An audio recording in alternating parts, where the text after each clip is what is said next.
এরপরে প্রশ্ন হলো, নামাজ না পড়লে কি হয়? নামাজ না পড়লে ঈমান নিয়ে টানাটানি শুরু হয়। যে ঠান্ডা মাথায় ইচ্ছাকৃতভাবে মুসলমান হয়েও নামাজ পড়ে না, সে ইসলাম থেকে বের হয়ে যায়, খারিজ হয়ে যায়। ওমর রাদিয়াল্লাহু তাআলা বলেছেন, লা হাজ্জা ফিল ইসলাম লিমান তারাকা সালাহ। যেই মুসলমানের সন্তান, যে মুসলমান নামাজ পড়ে না, ইসলামে তার কোনো ভাগ নাই, হিস্সা নাই, নাম নিশানা নাই। কত বড় কথা!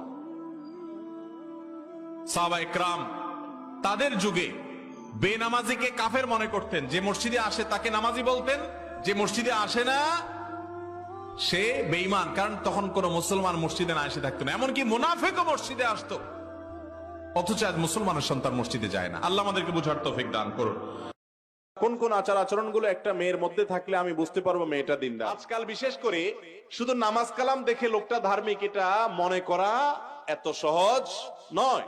বিশেষ করে পাত্রী নির্বাচনের ক্ষেত্রে সে ধার্মিক কিনা, আল্লাহ ভীরু কিনা, এটা বোঝার জন্য সর্বপ্রথম এবং প্রধান বিষয় হলো যে সেই মেয়েটা শতভাগ পর্দা মেনটেন করে কিনা। পর্দা বলতে বোরকা পরা না, পর্দা বলতে হাত মোজা পা মোজা না, পর্দা বলতে তার জীবনে সামগ্রিক ভাবে মাহরাম নন মাহরাম মেনটেন করে কিনা। মাহরাম নন মাহরাম মেনটেন বুঝেন? মানে হলো সে তার মামাতো ভাইয়ের সাথে পর্দা করে কিনা, চাচাতো ভাইয়ের সাথে পর্দা করে কিনা, খালাতো ভাইয়ের সাথে পর্দা করে কিনা, তার ওই বেহাইয়ের সাথে পর্দা করে কিনা, যাদের সাথে পর্দার বিধান আছে অথচ পরিবারের সদস্য কিংবা আত্মীয় স্বজন তাদের সাথে পর্দা করে কিনা। অনেক মেয়ে আছে বাহিরে বোরকা পরেন কিন্তু বাসা বাড়িতে আসলে পর্দার বালাই নাই। হাদিসে আসছে, নবী করিম সাল্লাল্লাহু আলাইহি ওয়াসাল্লাম বলেছেন, তোমার নামাজের সামনে যদি কেউ হাঁটতে যায়, ওর সাথে লড়াই করো, এটা শয়তান।